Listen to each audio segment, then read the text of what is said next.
Imagine walking into a room, and within minutes everyone feels drawn to you. Your presence is magnetic, conversations flow naturally, and people just seem to trust you. Sounds impossible? It's not. There's a secret that the most successful leaders, influencers, and even everyday people know, and it's all about how you interact with others. Whether you're looking to grow your network, build a business, or simply make deeper connections in your personal life, the ability to win friends and influence people is a game changer. This isn't about manipulation or trickery.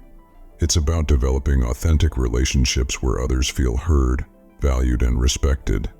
In fact, the lack of these skills might be what's holding you back right now. Ever wonder why some people seem to get all the opportunities, while others, who may even be more qualified, are left struggling to get noticed? It's not a coincidence. It's because relationships are the currency of success, and if you're not mastering that currency, you're going to be left out. Today, we're diving into the timeless wisdom of how to win friends and influence people by Dale Carnegie. This isn't just some self-help fluff. These are practical, actionable principles that have stood the test of time, over 80 years to be exact. Think about that. For 8 decades, people have used these techniques to completely transform how they relate to others, and in doing so, transform their lives. But here's where the urgency comes in. What if you're doing the opposite of what's in this book? What if, unknowingly, you're sabotaging your own relationships, pushing people away, or worse, missing out on key opportunities to grow your influence? This is why it's so critical to master these principles right now. And trust me, the faster you learn them, the faster you'll see results. By the end of this video, you'll have the tools to change the way people see you and the way you interact with them. Whether you want to make friends, grow your network, or just become someone people want to be around, this is the foundation. Stay with me, because what you'll learn could be the key to unlocking a whole new level of personal and professional success. And here's the kicker. It's not complicated. It's not about changing who you are. It's about tapping into the best version of yourself. Are you ready to discover the 7 keys that can transform your life? Because once you master these, the way you approach every relationship will change. For good. Chapter 1. The fundamental techniques in handling people. When it comes to interacting with people, the most crucial lesson is this: don't criticize, condemn, or complain. It's a simple but powerful idea. Criticism rarely leads to positive change. In fact, it often makes people defensive and more resistant to improvement. Think about the last time someone criticized you. Did it motivate you, or did it make you dig your heels in and hold on to your perspective even tighter? Carnegie argues that instead of pointing out mistakes, we should focus on positive reinforcement.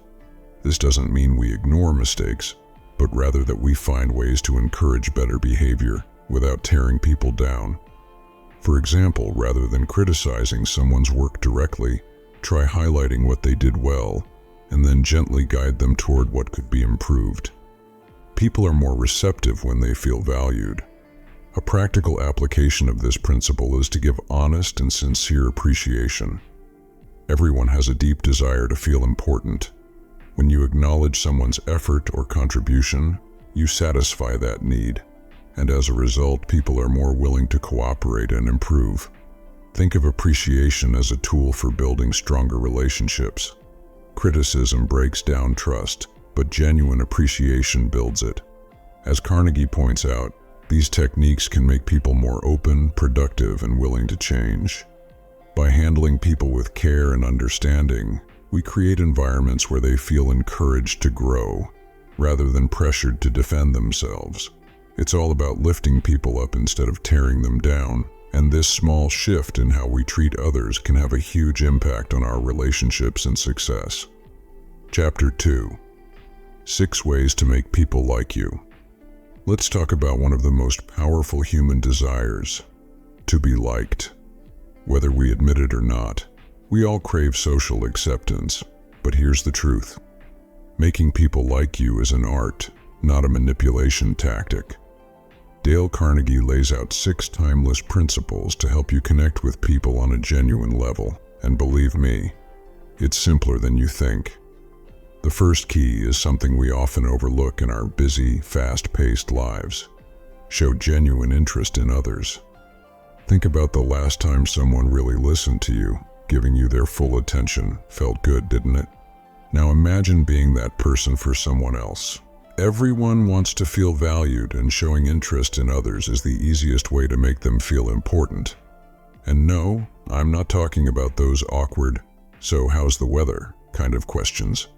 We're not robots. I mean real interest. Next, we move to something even more basic. Smile.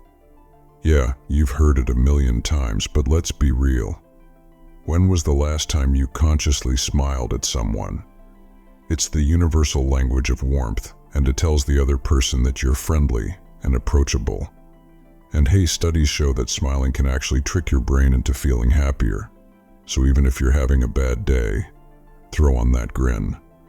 It's a win-win. Another critical point Carnegie stresses is the importance of remembering people's names. It's the sweetest sound in any language, and people absolutely love it when you use their name in conversation. I mean, who doesn't? Forgetting someone's name after you've met them twice? Not the best look. Using their name builds rapport almost instantly, but it doesn't stop there. There's an even deeper level of connection, and it's something that most people forget: being a good listener. This is where real influence begins. Listening is an art form, but too often we're just waiting for our turn to speak. Carnegie flips this script. He suggests you encourage others to talk about themselves. People are naturally drawn to someone who makes them feel heard. Ask open-ended questions and let them express their thoughts, opinions, and feelings. It's not just about hearing the words. It's about engaging with them on an emotional level. The next principle is tied closely to listening. Talk in terms of the other person's interests. If you want to engage someone, find out what lights them up. Everyone has that one topic they can talk about for hours. It's your job to find out what that is, whether it's sports, tech, or even obscure hobbies like birdwatching. Once you tap into their passion, you've created a connection that's deeper than just small talk. Unless, of course, their passion is collecting toenail clippings. In that case, good luck. Finally, we come to perhaps the most powerful tool of all: make the other person feel important. And here's the kicker: do it sincerely. People can sniff out fake flattery from a mile away. You're not trying to butter someone up, you're making them feel like they genuinely matter. This isn't just about compliments. It's about how you treat them, how you listen, and how you engage. And once you've mastered these 6 principles, you won't just be liked, you'll be trusted, respected, and remembered. But wait until you hear how to take this even further, by mastering the art of influence. Stay tuned. Chapter 3: How to win people to your way of thinking. Winning people over isn't about forcing your opinions onto others. It's about guiding them to want to agree with you. Carnegie's 3rd chapter lays out strategies for getting people on your side without conflict or resentment, starting with this golden rule: avoid arguments. Even if you win an argument, you've likely damaged the relationship in the process. Instead of proving someone wrong, Carnegie suggests finding areas of agreement and showing respect for the other person's opinions. Another powerful tactic is to let people talk more. When you're in a discussion, let the other person express their thoughts fully. People are more likely to be persuaded when they feel heard. Interrupting or dismissing their ideas only reinforces their original stance. Instead, ask questions and encourage them to explore their thoughts. When people feel understood, they're far more open to considering alternative perspectives. Additionally, admitting your own mistakes disarms others and makes them more likely to listen. If you can acknowledge that you're not always right, it shows humility and maturity. It also paves the way for the other person to be more receptive to your suggestions. After all, no one likes feeling inferior, but everyone respects someone who can admit their own faults. By using these techniques, you can turn a potentially hostile debate into a cooperative conversation. Rather than creating resistance, you build rapport, which increases the chances of people seeing things from your perspective. This approach is not about manipulation, it's about fostering mutual understanding and respect, which leads to genuine influence. Chapter 4. Be a leader. How to change people without offending or arousing resentment. Now that we've talked about getting people to like you, let's move to the next level, leadership. How do you influence others in a way that drives change without creating resentment or pushback? This chapter holds the key. The first step Carnegie suggests is to begin with praise and honest appreciation. Imagine you're a manager and you need to correct an employee's mistake. Jumping straight into criticism will only make them defensive, but if you start by acknowledging something they've done well, you soften the blow. Everyone has strengths, and recognizing them first opens the door for a more productive conversation. And hey, don't go overboard with the compliments like, "I love the way you stapled those papers," but it's about being genuine. Next, if you need to offer constructive feedback, Carnegie advises us to talk about our own mistakes first. This is brilliant. By showing humility and admitting that you're not perfect, you immediately disarm the other person.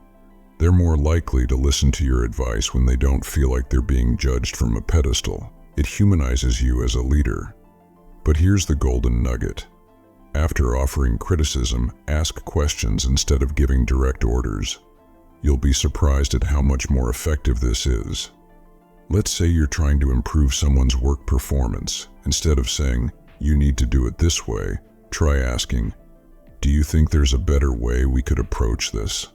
You've just shifted the conversation from a command to a collaboration. People naturally resist being told what to do, but they're far more open to finding solutions when they feel like it's their idea. Another powerful tactic is to let the other person save face. Even if someone made a mistake, calling them out in front of others or embarrassing them will only create resentment. Instead, give them an opportunity to correct their errors privately and with dignity. This builds trust and respect, which are key in any leadership role. Finally, Carnegie gives us the most important lesson. Make the other person feel like the change is easy to correct. When people feel overwhelmed by their mistakes, they often shut down or give up. But if you can frame the solution as something manageable, you'll inspire them to improve. And here's where it all ties together. Becoming a leader isn't about authority, it's about influence. Stick around because the next chapter will show you how to win people over with one simple, yet powerful principle. Chapter 5. Let the other person feel like the idea is theirs. Let's uncover one of the most powerful strategies to influence others, making them feel like the idea was theirs all along. Dale Carnegie calls this a masterstroke in human psychology. Think about it. People don't like being told what to do, but they love following through on ideas they feel are their own. It's a simple trick, but it requires finesse. For example, say you need a teammate to take on a new project. Instead of saying, "I want you to handle this," try something different. Present the problem in a way that encourages them to come up with the solution. You could say something like, "I've been thinking about this project, and I could really use your perspective on how we could approach it. What are your thoughts?" By doing this, you're planting the seed of ownership. You make them feel important. And once they suggest a plan, it becomes their idea.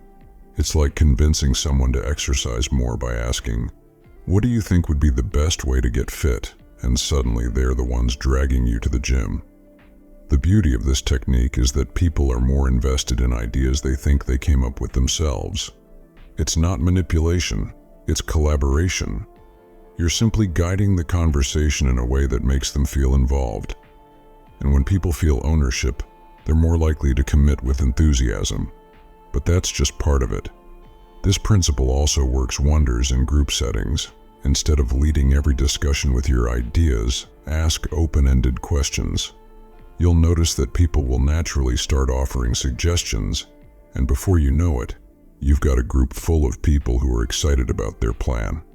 The funny thing is, it may have been your plan all along, but now they're just as invested. Imagine the power of this in your workplace or personal life. But there's an even bigger game changer ahead: how to secure lasting cooperation. Let's jump into that next. Chapter 6. How to get cooperation and commitment. Let's dive into the secret of true cooperation. The key here isn't forcing people to follow your lead. It's inspiring them to want to. And the way to do that? Make them feel important. When people feel valued, they'll go the extra mile for you. But if they feel overlooked, they'll either give you half-hearted effort or disengage completely. It's like asking someone to help you move and they say, "Sure," but show up 2 hours late with nothing but a pizza and some weak excuses. Carnegie says that sincere appreciation and making people feel important can make all the difference. This doesn't mean you should give out hollow compliments. People can smell fake flattery a mile away. It's about genuinely recognizing the unique value others bring. It could be something small like, "I really admire the way you handled that last project." Suddenly you've shifted their mindset. They feel respected and seen, and because of that, they'll be far more willing to collaborate with you in the future. Another key strategy is to appeal to people's nobler motives. Everyone wants to feel like they're contributing to something bigger than themselves. Show them how their efforts fit into the grand scheme of things. For example, instead of saying, "We need to meet this deadline," try framing it as, "Your work here will really help the team accomplish something special." You're tapping into their desire to be part of something meaningful. This kind of appeal can drive deep cooperation and lasting commitment. You'll notice that when people feel this way, they're not just cooperating, they're fully engaged. They're willing to go above and beyond for the cause, and they're doing it because they want to, not because they have to. But how do you make this cooperation last over time? Let's unlock that in the next chapter. Chapter 7. The Secret to Lasting Influence. Here we are, the final key to building long-lasting relationships and influence. The principle is simple. Make the other person feel appreciated and important. It's the core of human motivation. People want to feel valued for who they are and what they contribute. When you tap into this, you create not just cooperation, but loyalty. Think about it. When was the last time someone made you feel genuinely appreciated? How did it affect your motivation? Carnegie teaches that showing sincere appreciation, not just in passing but consistently, builds a bond of trust and loyalty that can last a lifetime. Now let's be clear, this isn't about manipulative flattery. It's about authentic connection. You need to find real reasons to appreciate others. If you make a habit of showing gratitude for the little things, you'll find people more willing to work with you, to listen to you, and to support you when you need it most. It's like playing a long game of relationship. If you keep stacking little moments of appreciation, you'll build something unshakable. One of the most powerful ways to do this is to recognize people's contributions publicly. A simple "I couldn't have done this without you" in front of others can have a profound impact. It shows that you value them in a way that goes beyond the task at hand. You're recognizing them as a person. When people feel valued and appreciated, they're not just going to do the bare minimum. They're going to go out of their way to support you, help you, and make sure that your success is their success too. Conclusion. So here we are, at the end of our journey through Dale Carnegie's principles from how to win friends and influence people. If you've made it this far, you've already taken the first step toward transforming your relationships. But let's be real for a moment. Knowledge alone isn't enough. You've got to act. What good is understanding the power of appreciation, of making people feel important, if you don't actually put it into practice? Let's reflect on what we've covered today. We learned the importance of handling people with care, not criticism. We discovered how a simple, genuine smile can open doors, and how remembering someone's name can make them feel valued in ways they'll never forget. We explored how to avoid arguments, not by backing down, but by showing respect for the other person's opinion. And perhaps the most powerful lesson of all, how to let someone feel like an idea is theirs, and watch how much more they're willing to invest in it. But here's the thing. What if you don't apply these principles? What if you continue down the same path, unknowingly damaging relationships or missing out on opportunities to connect with others? Time doesn't wait. Every interaction you have is a chance to either build up or tear down relationships, and the stakes are higher than you think. In a world where your network can determine your net worth, can you really afford to ignore these lessons? The tools are now in your hands. Are you going to let them sit there, unused, or will you start applying them in your daily life? Imagine what could happen if you walked into your next meeting or social event with these principles guiding you. People would see a change, a subtle but powerful shift in how you engage with them. You'd become someone others trust, respect, and want to be around. This isn't just about influencing people. It's about becoming the kind of person who naturally attracts the right relationships and opportunities. And hey, if you're thinking, I'll start tomorrow, let me remind you, that's how procrastination wins. Don't let tomorrow be your excuse for missing out on today.